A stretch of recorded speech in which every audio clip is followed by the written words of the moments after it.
Influencers is brought to you by 7 C's. Start your day the right way. Soya Studios, located in the Flowers Plaza, Carmichael Road West. ACG Wholesale, with quality service and great prices.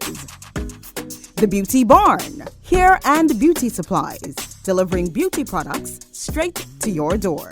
WhatsApp 242-812-8500. Real Time Sound Studios. And Global Transformation Media, transforming you from the inside out. Welcome to Influencers on Guardian Talk Radio, 96.9 FM, and I'm your host, Lady Shema. And on this radio show, we take you into the world of leaders within Bahamian society and the global community to give you insight on how they use their influence to bring about positive change.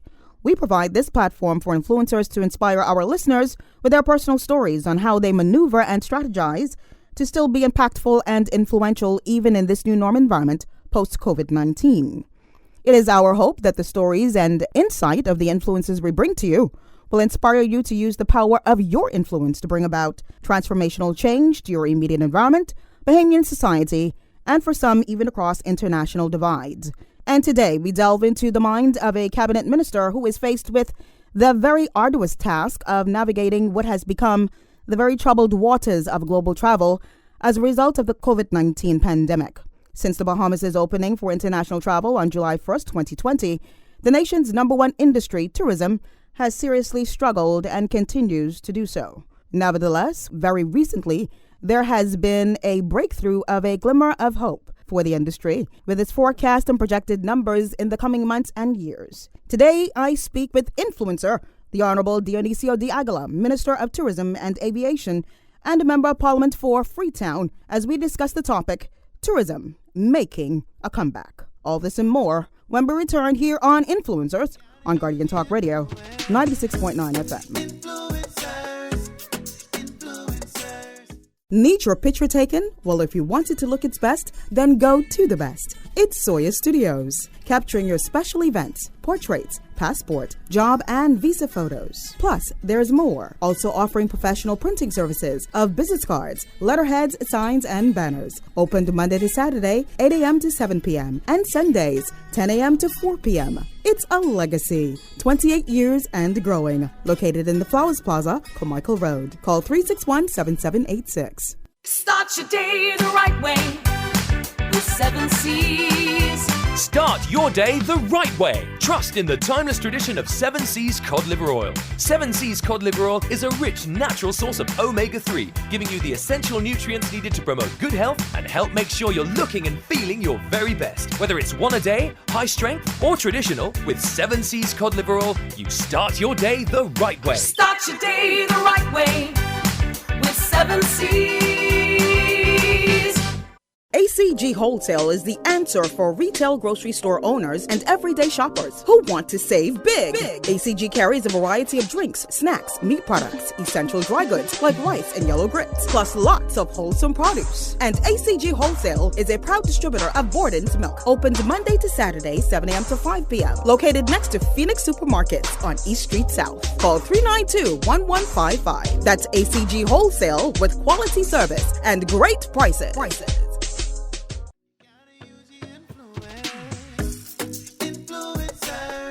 Welcome back to Influencers, and I'm your host, Lady Shema. And with me today is the Honorable Dionisio de Aguilar, Minister of Tourism and Aviation, and a Member of Parliament for Freetown. Welcome to the show. Great to have you back again. Lady Shema, it's my second time on your show, and I'm delighted to be back. It's always a wonderful show, so I'm looking forward to it.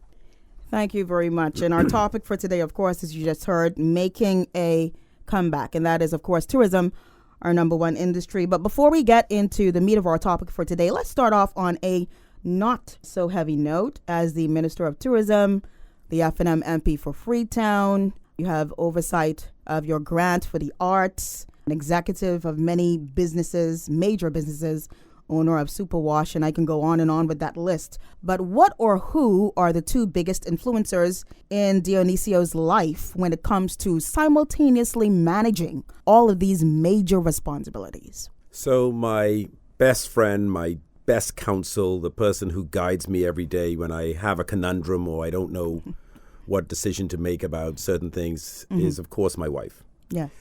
She is the person who keeps me grounded and keeps me focused and keeps me principled. That's good. And, I can always go to her. I don't necessarily always agree or like to hear what she has to say, but I think it's extremely important for me to hear it. And no matter what she says, it's always resounding in the back of my brain as I'm coming to the conclusion that I am. And we've been married for 31 years. She's my best friend. That's amazing. And Yes. when someone is your best friend, and I Yes. always think that's the ingredient of a successful marriage. When she's your best friend, you want to spend all of your time with her. You want to do things with her, and so we have a wonderful relationship. Two great kids, and I'm blessed. She keeps you grounded. She Yes. keeps you principled. And Yeah. the second person would be? So I guess the safest bet to go with is my mother, who is a little extreme, and but she is, she's 86 years old. 86. So she's wow. got definitive views. She's less of a compromiser, but you certainly know where she stands. And she, of course, was another product of a very long marriage, 51 years to my father, only broken by the fact that he passed. And she is extremely, how should I say, she's another very moral person.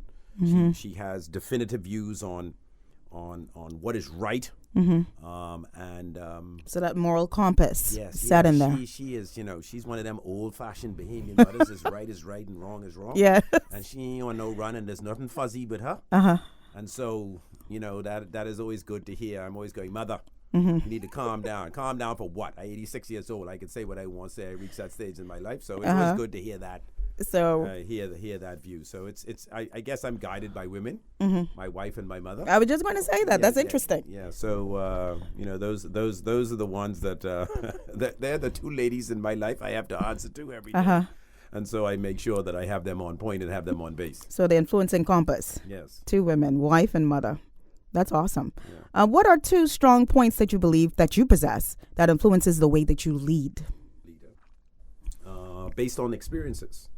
Okay. So as I look at my life, I graduated from a reputable university in the United States.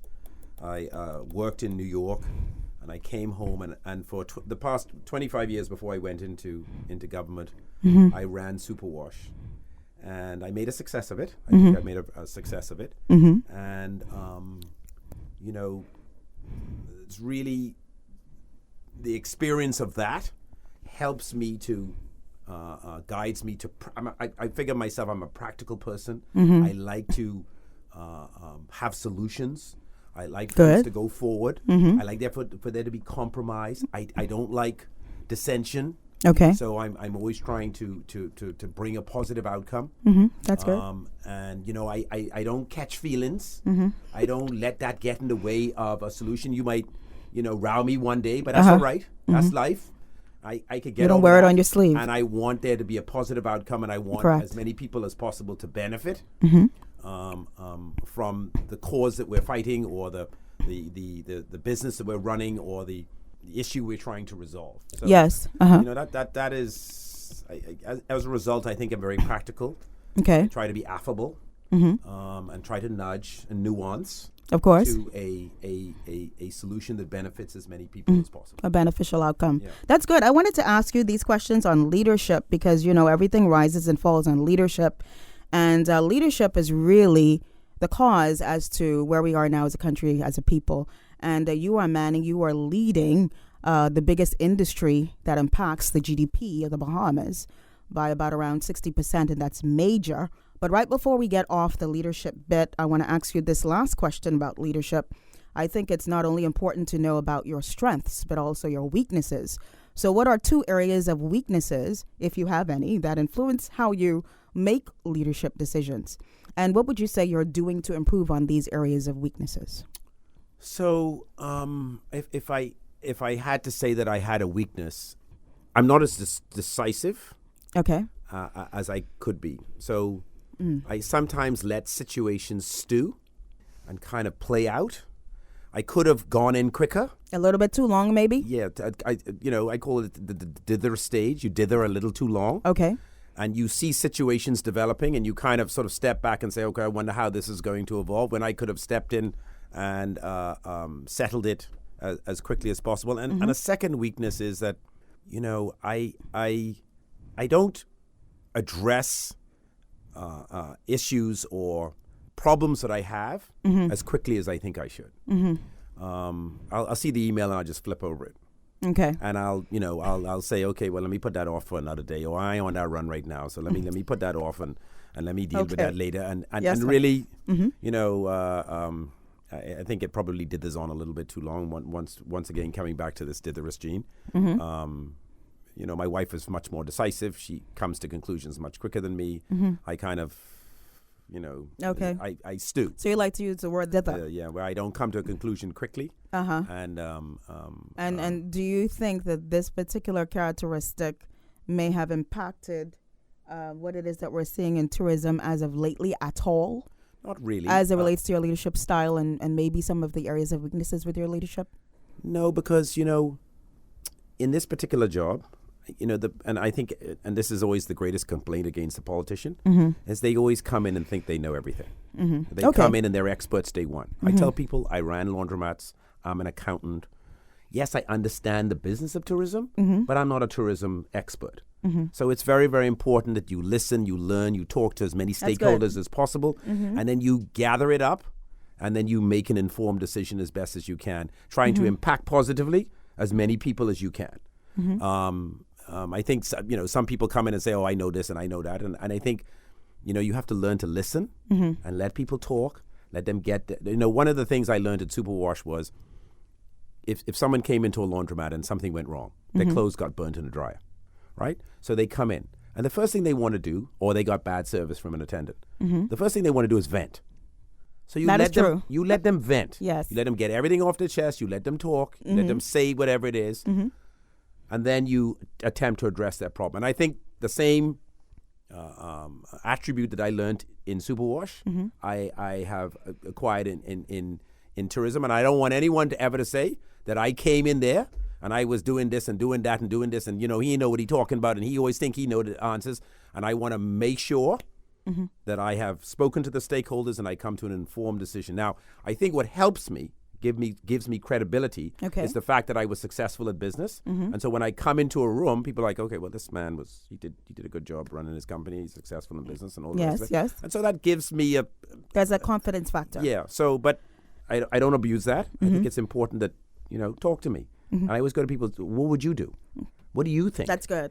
In tourism, do you believe that you're surrounded by the right minds to really steer the ship through these troubled waters? So I think in tourism, I'm blessed with the best. That's good. I think that the senior leadership at the Ministry of Tourism has been first class. I've got a smart, bright, intelligent, hardworking, industrious senior management team, and it begins to filter through the ministry. I think we really, in the public service, have the best and the brightest. And then also, as you morph into the other part, this is the less talked about part of my ministry, which is aviation. Okay. I've got a lot of bright technical people. It's a very technical field. And I have to rely on their advice. Yes. Almost exclusively, because I don't know anything about that field, right? I understand the business of aviation. I can understand that. But you're always talking to stakeholders and you're talking to your Director General of the Civil Aviation, a very technical field.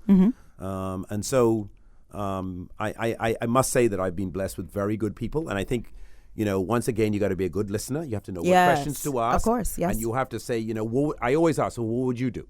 I may be the big time minister, but you tell me what you would do. If you was in this job, what would you do? Yeah, it's great that you're so teachable, Minister, because, that seems to be the downfall of a lot of political leaders. And that is, I am the end all and be all of, what this country is about, and don't tell me nothing, right? And so it's really, really important to have that kind of a mentality when it comes to growth and expansion. So I applaud that. Let's start off on the home front with what's going on with tourism here in New Providence, that is. The latest major crystallization of the downturn in tourism Of course, that has been the case around the world in dealing with the COVID-19 pandemic. These words here by the managing director of Atlantis, Audrey Oswell. She said in a letter that was written to, unfortunately, some 700 that were made redundant at the hotel property, "We are collectively living through the worst pandemic of our lifetime, and as it began to unfold, global travel came to a standstill. Our business suffered significant losses, and in response, we drastically cut costs that touched nearly every corner of Atlantis. While we expect Atlantis to recover fully and business volumes continue to increase since reopening, the significant changes we will undergo are not temporary or short-lived. Because of this, we need to make fundamental shifts by reducing the size of our workforce around a more focused business strategy." And of course, as we know, out of 7,300 Atlantis team members or employees, 700 were made redundant. As the Minister of Tourism, what's your response to this major change at Atlantis? So if you look at the stats for the Bahamas, tourism arrivals were down 74% in 2020. And if you didn't have January, February, March, they'd have been down in excess of 90%. So tourism has been significantly, negatively impacted. Yes. And anybody in that business has seen a drastic fall off in their business. And so it was inevitable that there was going to be dislocation. They have to downsize because you simply don't have the business. Unlike the government, which could keep all of its staff employed, obviously businesses don't have the ability to do that. That's right. And so, unfortunately, Mrs. Oswald is absolutely correct. They were significantly impacted by COVID-19. And, you know, I think what the 700 employees, and a number of them, of course, live in Freetown. And what they said to me was that, you know, you've had me off, you've had me furloughed, you've sort of hidden behind the emergency orders, and you haven't severed me. And I've moved on with my life. I mean, you've sent me home quite some time ago. I obviously haven't worked in a meaningful way for quite some time. And I want our relationship to be terminated. I want to be severed, pay me my money, let me move on with my life, right? And so in one instance, there was a group of those persons, or a number of them, that wanted to be severed and moved on. They'd moved on to another job and all the rest of it. Does that number accrue to about 700, though? No, I don't think so. No, so not even there. So, you know, there are obviously, and it, you know, it's painful as this whole COVID-19 experience has been. People who were permanently disengaged. Yes. And I understand why. I don't like it. I understand, you know, in 2019, we had 7.2 million foreign visitors, the most ever in the history of the Bahamas. That's right. And then here we are down 74% in 2020. You know, it is unfortunate. But you got to look forward. So now we've come, this is a full bell curve down to the bottom. We've hit the rock bottom. And we are now beginning to trend back up. And luckily for us, most of our foreign visitors come from the United States. And the United States has done a very good job of vaccinating its people. And so their economy is bouncing back robustly. And as a result, people are now, as I always say, the more people get vaccinated, the more emboldened they are to travel. So now they want to travel. Now they may be a little cautious about going overseas, but they want to travel. So I anticipate, I'm optimistic that there's a rebound afoot, and I can see in the number of people that are applying for a health visa, people who are expressing an interest to, I bought a ticket, I want to come to the Bahamas. So these are people at the final stage of the exercise of coming to the Bahamas. I see those numbers robustly increasing. Every month they're getting a bit more, so I know that we're heading back in that direction. And when I speak to Mrs. Oswald about what's happening in your industry, they say, we're seeing the pace of bookings is very robust. It's coming back quicker than we anticipated. We're thinking that we're going to have a good June, July, a good summer months. And we're quietly optimistic that things are turning. I mean, it's not hard to turn from what happened in 2020 because that was the worst of the worst. And so things are bouncing back. Are we going to go back to 2019? Not immediately. Probably not for another 12 to 24 months. Okay. But I expect, and I'm optimistic, that as Americans get vaccinated, they go on travel. Okay, now you're talking about this vaccination word quite a bit, and we're going to be talking about this quite a bit during the course of the show a little bit later on. But I just want to ask you, as it relates to Atlantis, do you believe that there are plans in place, or do you know of having those persons who did not want to be let go from Atlantis, that they would be re-engaged as a result of the turn up in the tourism numbers at the hotel property? So Atlantis will ultimately need staff. I think there's probably, with the 7,300, 6,000 plus that are still, there, there's probably still some slack in the system. And everybody wants 5 days a week minimum. So you want to be engaged. So I may be engaged, but on 1 day a week or 2 days a week. So I guess what they did was they looked at the head count and said, look, we're not going to be able to meaningfully engage these persons. Some of them have expressed an interest in moving on. So let's bring some finality to their relationship with Atlantis. Okay. Now, if they want to come back, and as we need people, I mean, clearly for me, at least from a business standpoint, assuming they were good employees, you already know the system.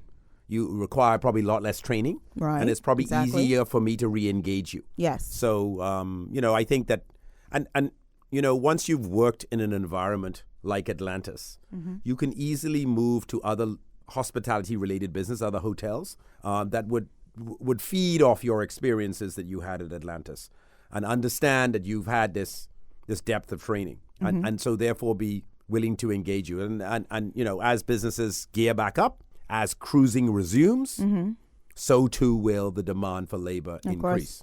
Let's talk a little bit about this vaccination point. It sounds like you based a lot of the confidence in traveling on this vaccination element. And let's talk about that on the home front. I saw a picture there where you would have gotten the jab yourself. I've had my second shot. You've had your second shot. So you're fully vaccinated, Minister? Fully vaccinated on the 31st of this month, May. I will be at my 14th day. And so I will consider myself fully vaccinated. And of course, the only vaccine in country is the AstraZeneca, the Oxford AstraZeneca, which is still receiving quite a bit of flack as it relates to the populace at large here in the Bahamas, and with reason. Let's talk a little bit about that, Minister, because of course there's this all-out thrust by the government, period, that we want as many Bahamians to be vaccinated as possible. Let's look at the numbers a little bit here. As of the latest numbers, according to the Ministry of Health, the total that's been administered thus far, 50,242 persons who have received their first dose, 44,226. Here in New Providence, just over, almost 33,000. I'm rounding that off there. And the fully vaccinated, 6,016. Here in New Providence, 4,893. Is this near to what you're wanting these numbers to look like? No. They're not? No. It is a little disheartening that the level of hesitancy is at the point where it is. And, a critical component to the rebound of our economy is the amount of people that get vaccinated. Now, all the rating agencies ask for it. Persons who are contemplating a vacation to the Bahamas want to know it. And let me tell you why. So right now we're on the CDC level 4 in the United States. What does that mean? They're saying to their citizenry in the United States, do not travel to the Bahamas because they got too much COVID. Right? So if you're thinking about planning a group or a convention or a conference in a foreign country, you're like, oh, I don't know if I want to book my guests to a country that is ranked by the CDC at level 4. Are we still at level 4 right now? Correct. Yes, we currently? are. Okay. Yes, because they say in their minds, based on the size of the population and the amount of positive cases we have every day, we got too much COVID. So we are CDC level 4. Now, a lot of countries are at CDC level 4, but we would prefer that we were not. And so we cannot grow or rebound as quickly as we need to be until we vaccinate more of our population. Because if we vaccinate more of our population, the number of COVID cases will go down. Now, how do I come to that conclusion? I was just going to ask. So if you look at the United States, as an example. So in January, they had 225,000 positive cases a day. 225,000 positive cases a day on average in the month of January.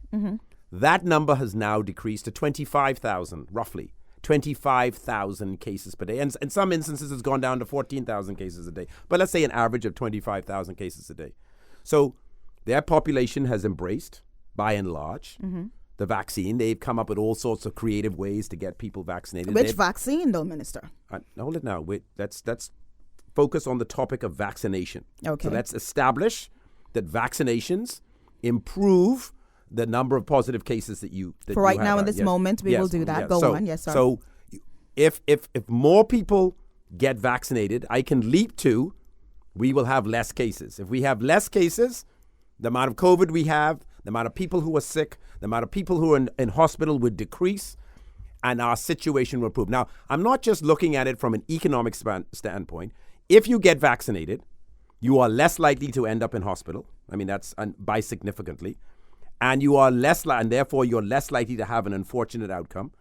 But most importantly, if you're vaccinated, you are less likely to spread the virus if you become infected, because you can still become infected. You are less likely, reduced by 90%, your ability to spread it on to someone else. So by 90%? By 90%. So the AstraZeneca vaccine you're talking about, Minister? I'm talking about vaccines. We'll get to AstraZeneca in a minute. Let's establish vaccine, because I know you... Because, we need to talk about AstraZeneca because that's what's here in the Bahamas. Yes. So we're talking about vaccines. And vaccines, number one, reduce the amount of COVID. Number two, reduce the number of deaths. And three, reduce the number of cases. So vaccines work. That's my bottom line. Now, you want to focus specifically on the AstraZeneca because that's what we have here. That's what we're offering. Of course. Yes, sir. So AstraZeneca has been robustly rolled out in the United Kingdom, has been robustly rolled out in a number of countries. And I think, and I have still yet to see... And it's been robustly shut down in a number of countries. So I have yet to see evidence where the number of cases of an unfortunate outcome from the use of AstraZeneca are beyond the 0.0001%. So my point is that in 99.999% of the times, you have a positive outcome. The number of cases of an unfortunate outcome, and I'm sure each vaccine has them, and you may argue AstraZeneca more so than, say, Pfizer. But still, it's less than 0.0001%. Has there been one report concerning blood clotting as it relates to Pfizer? Just one. None, sir. Yeah, zero. Okay, so let's take your example. The evidence that I've heard is that there are... This is according to the CDC and the WHO. Okay, so let me just say this. So the number of cases that I've heard where this is a problem is 1 in 100,000 doses applied. So let's take the population. Which vaccine you're talking about there AstraZeneca. now? AstraZeneca. Okay. So you're going to have one possibility of and I haven't heard deaths. I've just heard an unfortunate outcome, blood clotting or whatever. So 1 in 100,000 cases. Okay. So 300,000 people can take the vaccine here in this country. The rest are kids and therefore excluded from the sample. So there's 300 persons in this country who could take the vaccine. So that's 600,000 doses. So that's 6 people. So my point is the chances of you having an unfortunate outcome from this vaccine are so remote that it is clearly to your advantage and to the advantage of all in your family to get the vaccine. Now, is there a possibility someone could have an unfortunate? Yes. Nothing is 100% Not just certain. Unfortunate death. It's 100% certain. Yes. Is everything 100% certain? No. And I'm sure you could speak to every medication, every vaccine that has preceded this one. And I'm sure in those instances, there were unfortunate outcomes. But do we want to get rid of all these emergency orders? Yes. Do we want to return to the lifestyle that we're used to in terms of freedom of movement and living our life as normally as possible? Do we want our economy to rebound as quickly as possible? Do I want to go back to work? All of the answers to those questions all of these yes. are directly related to our uptake in the vaccine. Our rebound of our economy is going to be directly tied to the acceptance and rollout of it. And if you look at countries and look at our competitors, look at Cayman, they well in the 70s. Look at other Caribbean countries. When you say well in the 70s, what exactly do you mean? What are you referring to? I mean, in terms of a number of people who have received the vaccine. Now, obviously they have a lot more supply, and they're a lot more smaller population. So they're former colonies of European powers who could send them supply. So they therefore have access to this vaccine that we, being an independent nation, have not been able to get access to. But it is AstraZeneca is the workhorse of the vaccines that is being rolled out in many, many countries. Yes, you have one or two examples, or you may find some examples where they decided because of 5 or 6 cases, 7 cases, they've decided to pull back. But to me, I've taken it. My leader has taken it. My mother has taken it. My brother has taken it. Yeah, you told me quite a number of your family members have taken it. So, of course, you included. That is, I scared. I taken it. Okay, and I want to return. We're talking more about the AstraZeneca vaccine, specifically on the other side of this break, Minister. Thank you very much for being here with me on Influencers here on Guardian Talk Radio 96.9 FM. And we are talking about, on the topic, that is tourism making a comeback. And according to what it is that we just heard the minister say, Dionisio de Aguilar, that this is pretty much going to be founded upon our agreeing to take the vaccine, the AstraZeneca. And so I would like to, pardon me? Taking a vaccine. Yeah. I mean, the one that we have here is AstraZeneca, but we need to take a vaccine. Okay. And so we're going to be talking about, on the other side of the break, some of the stats that you probably have not been made aware of as yet, because you said one or two interesting things that really got my attention. And I want to speak to those things on the other side of the break. So please stay tuned in right here to Influencers on Guardian Talk Radio 96.9 FM. Need your picture taken? Well, if you want it to look its best, then go to the best. It's Soya Studios, capturing your special events, portraits, passport, job, and visa photos. Plus, there's more. Also offering professional printing services of business cards, letterheads, signs, and banners. Opened Monday to Saturday, 8 a.m. to 7 p.m. and Sundays, 10 a.m. to 4 p.m. It's a legacy. 28 years and growing. Located in the Flowers Plaza, Carmichael Road. Call 361-7786. Start your day the right way with 7 Seas. Start your day the right way. Trust in the timeless tradition of 7 Seas cod liver oil. 7 Seas cod liver oil is a rich, natural source of omega-3, giving you the essential nutrients needed to promote good health and help make sure you're looking and feeling your very best. Whether it's one a day, high strength, or traditional, with 7 Seas cod liver oil, you start your day the right way. Start your day the right way with 7 Seas. ACG Wholesale is the answer for retail grocery store owners and everyday shoppers who want to save big. ACG carries a variety of drinks, snacks, meat products, essential dry goods like rice and yellow grits, plus lots of wholesome produce. And ACG Wholesale is a proud distributor of Borden's Milk. Opened Monday to Saturday, 7 a.m. to 5 p.m. Located next to Phoenix Supermarkets on East Street South. Call 392-1155. That's ACG Wholesale with quality service and great prices.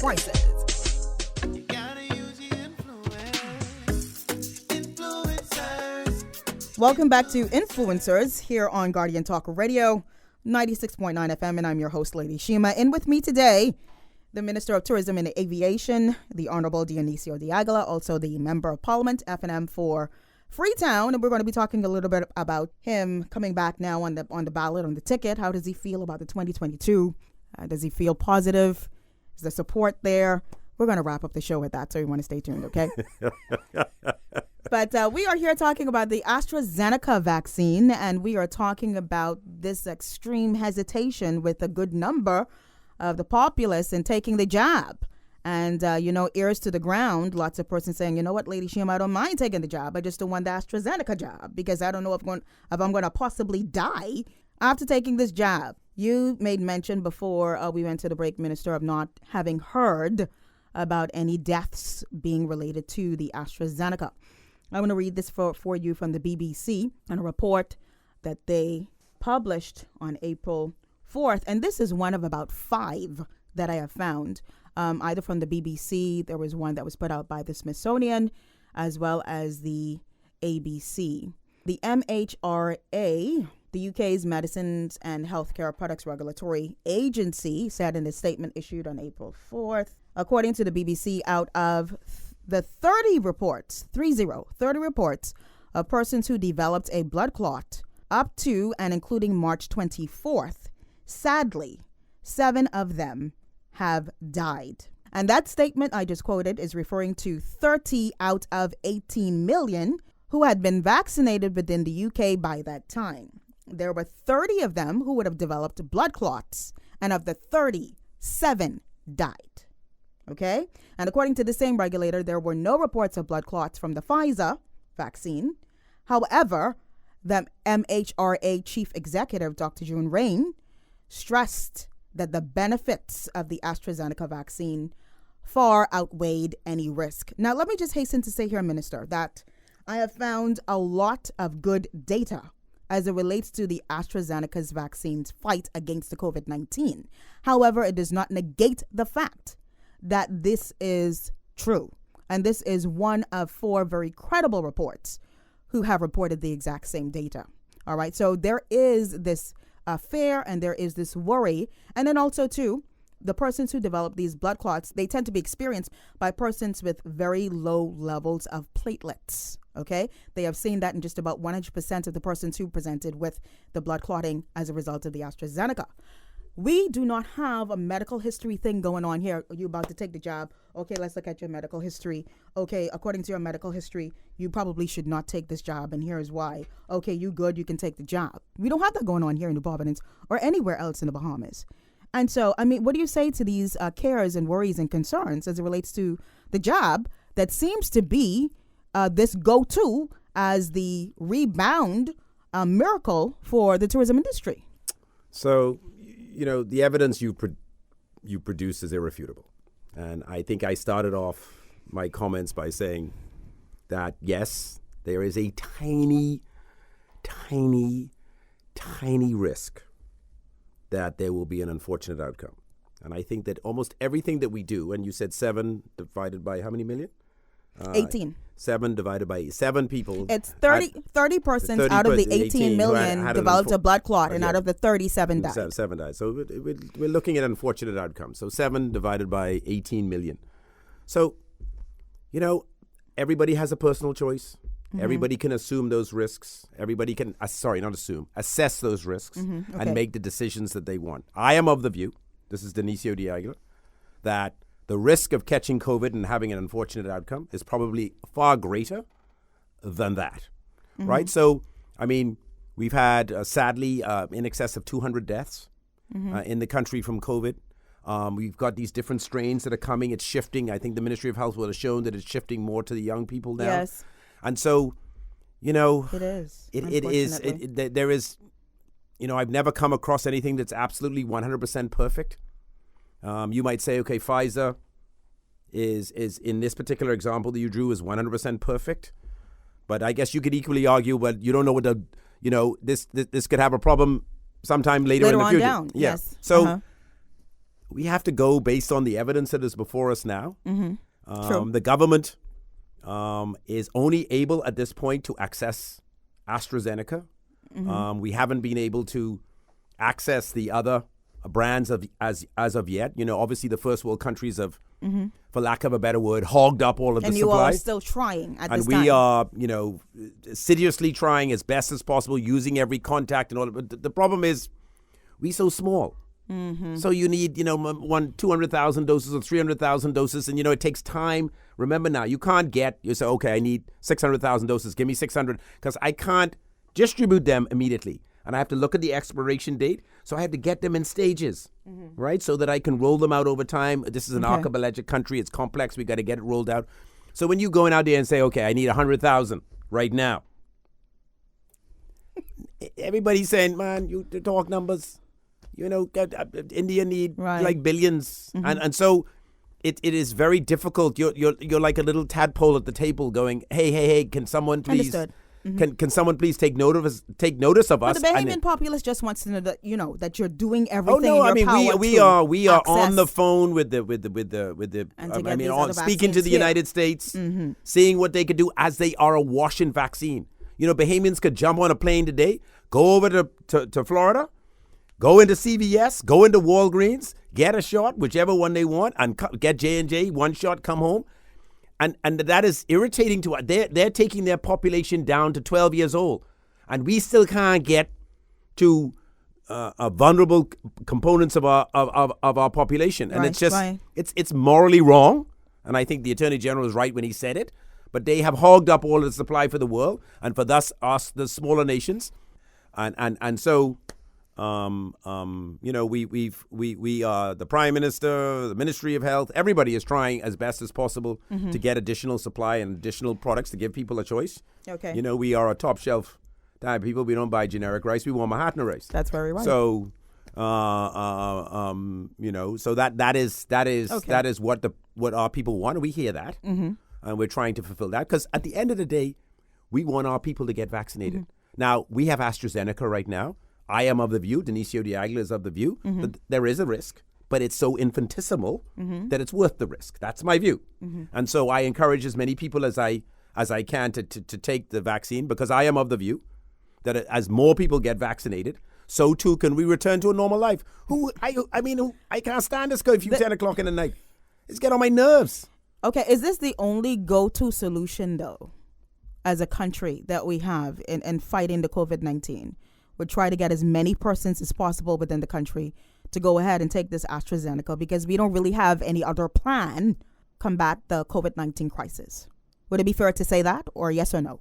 No, what I would say is that we are combating this coronavirus outbreak with the taking of a vaccine.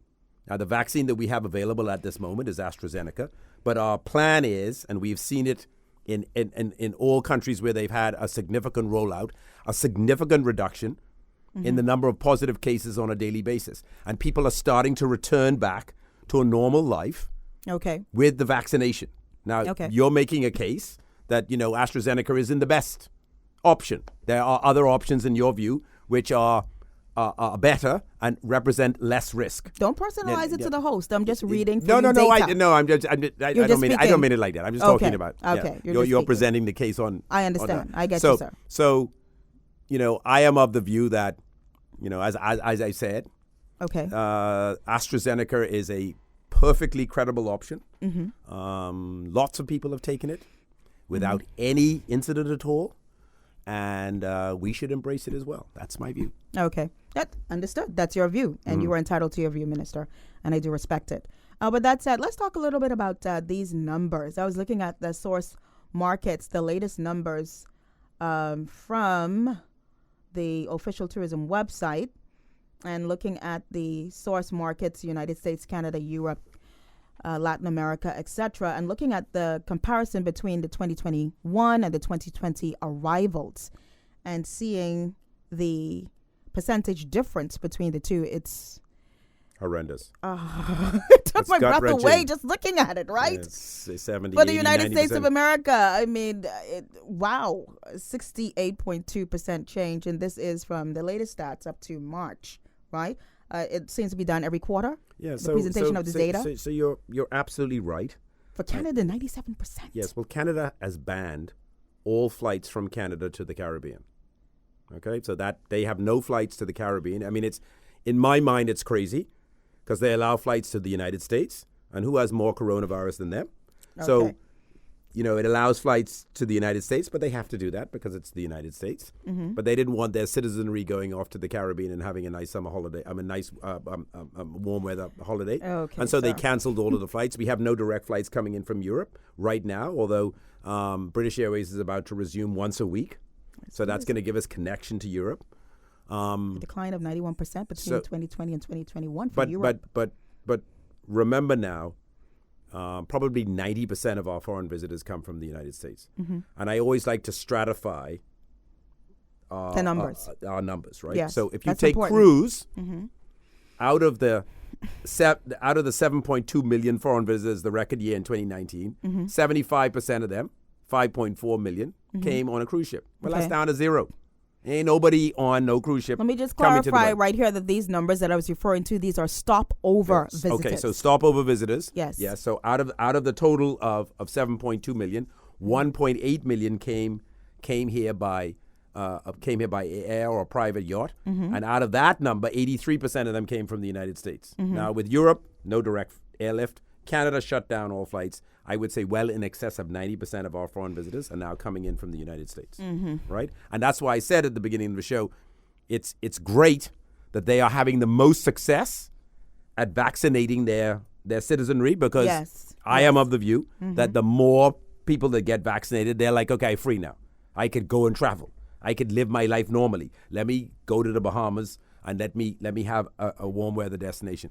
And then I'll say one other thing. We have been the beneficiary in the tourism sector, in the stopover visitors, of a significant increase in the number of high net worth travelers, or the affluent travelers, who have been coming to the Bahamas either by private yacht or by private aviation.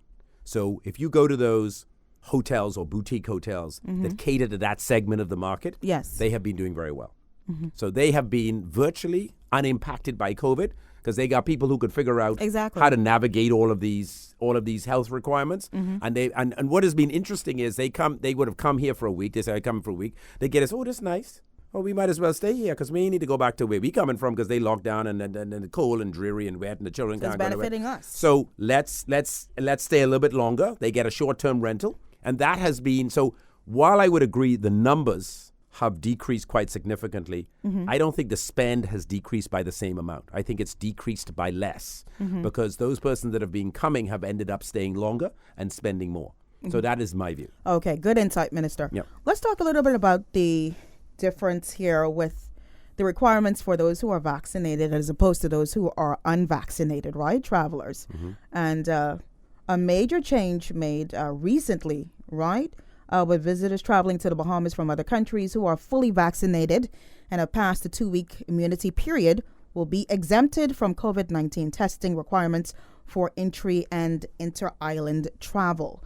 What do you say to persons who are concerned about this newest development? That persons who are fully vaccinated, they can just come here, no problem, no COVID testing required upon entry. So this is based on the fact, I mean, this is backed up by the CDC. They're basically of the At the view. CDC, they're saying you don't even have to wear a mask. Yeah, well, you know, they are of the view, and I think Europe is doing the same, that persons who are vaccinated, and I would have said this, are very, very, very unlikely, if infected, to pass it on to somebody else, right? So there is a possibility, but it's remote.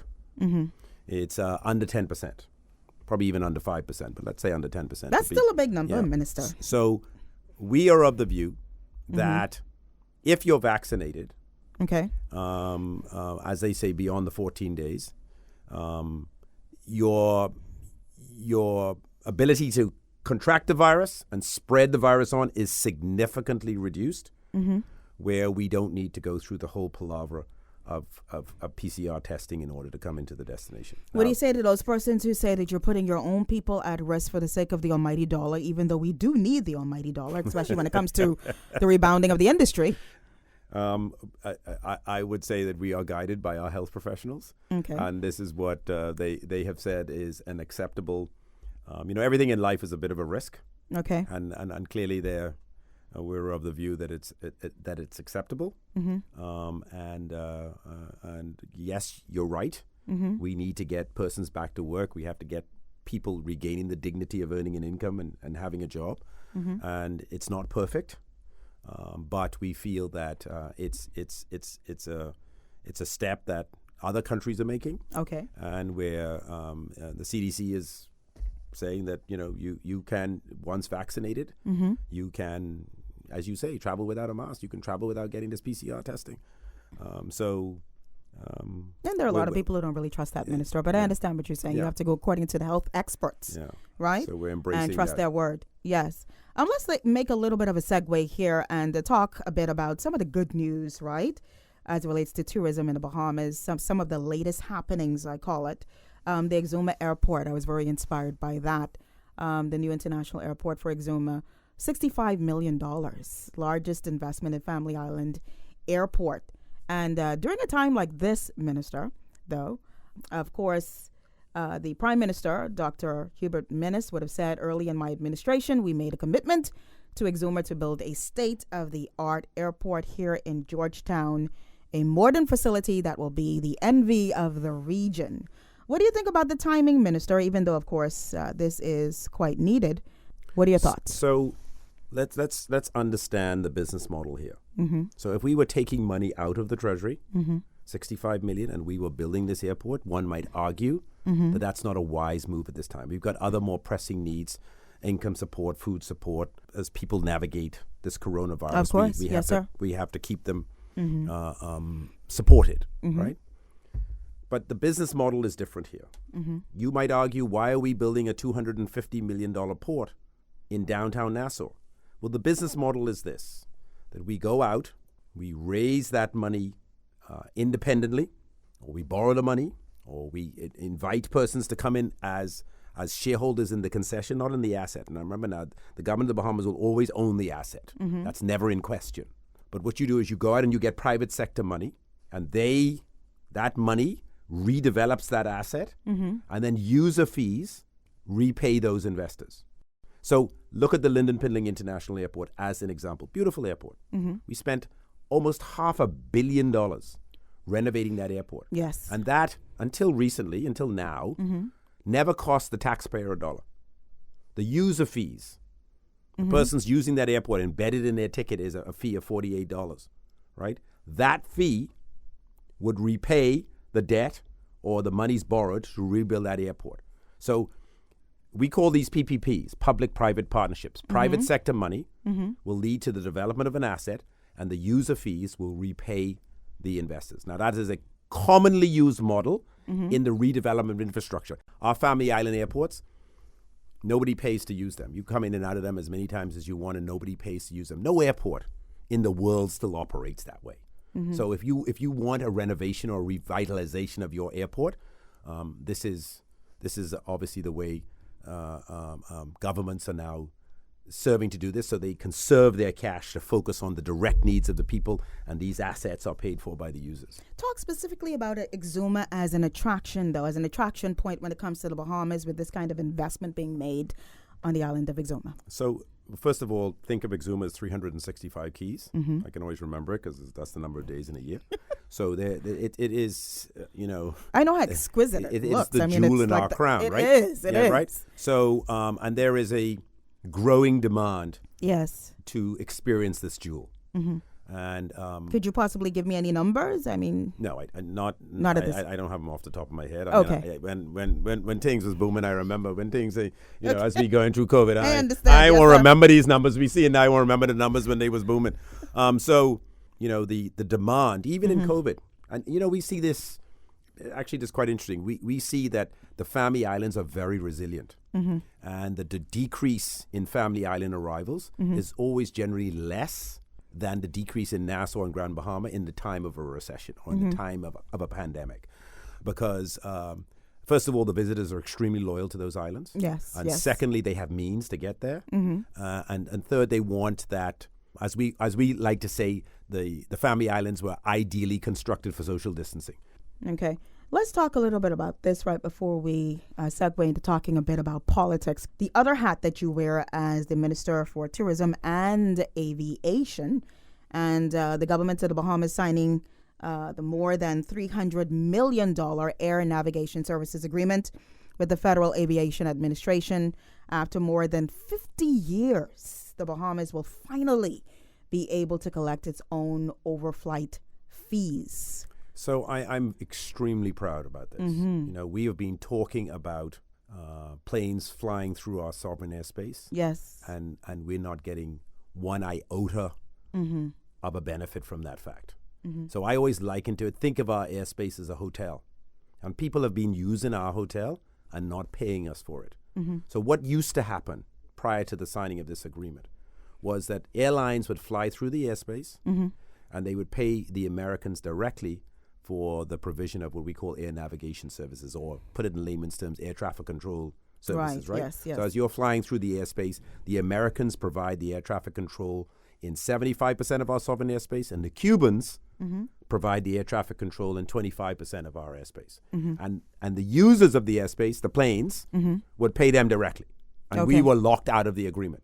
So there were many ways to solve that problem, and we were on a path that clearly wasn't working. It hadn't yielded the results that we needed. And so I changed tack marginally. And now what I've done is what the government has done, or what my team has done, is interjected the government into that relationship. So now we tell the airlines what they must pay to use the airspace. And we have in turn negotiated agreements with the Americans and the Cubans to manage the airspace on our behalf. What specifically has brought about this change? This has been going on for a very, very, very long time. So what I think happened was we kept going for the ability to manage and provide the air traffic control services in our airspace. And this is not a decision that we get to make. Okay. We have to go to the International Civil Aviation Organization, which is a UN body, and that determines who manages what airspace on the planet. Okay. And they look at your capabilities, and they say, are you able to provide that service? Well, we don't have the capability to provide air traffic control services in our airspace. And in order for us to get there, we needed to invest a whole heap of money. But we ain't getting the money from the overflight fees. So we were always trying to, how do we provide this service, but we don't really have the resources to provide it. And we were trying to negotiate, I believe, from a position that didn't make any sense. So I said, you know what? Let's focus on the money. Let's get the money. Because the money will then give us the capability to build out the infrastructure. Yes. Okay, so how do we get in between that relationship between the airline and the guy who's providing the air traffic control services, the FAA for the Americans and this organization called ECNA for the Cubans? And I made the case that, look, listen here, this is our sovereign airspace. You can't use my sovereign airspace of course not, without dealing with me. That's right. So we interjected a body in between the airline and the air traffic controller and said, you got to go through us. And by the way, we will determine what the fee is. So you'll pay the fee to us. And we will then turn around and make an agreement with the Americans and the Cubans to provide the service. So we are in the driver's seat. Yes. So now we negotiated with the Cubans and we negotiated with the Americans. You tell us what we need to pay you to provide the air traffic control services, and then we turn around and charge the airlines what we feel is a fair price. You know what the amazing thing is about this agreement? What's that? Is that the Americans agreed to provide the service, the air traffic control service, for free. What exactly, some of the strategies that you are engaging right now at this time to really see through a rebound of the tourism industry, apart and aside from the whole vaccination process? Oh, well, something that's more specific to the industry. So, we have a first-class marketing and advertising strategy that, we've learned a great deal about how people purchase vacations right now. Certainly from the United States, a huge portion of those persons purchase their vacations online. So we've completely enhanced the Bahamas.com website. We do a lot of advertising online. We build relationships with the online travel agencies like Expedia. Okay. So and then what you do is you get your marketing data.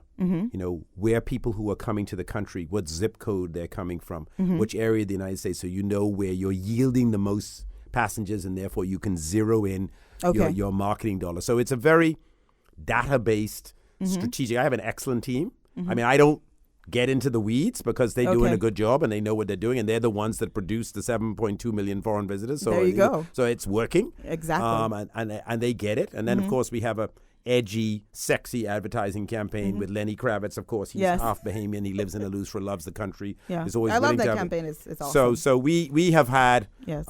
tremendous success in attracting persons to the destination, and we feel moving forward we'll have that same success. So the formula works. I've got a great team.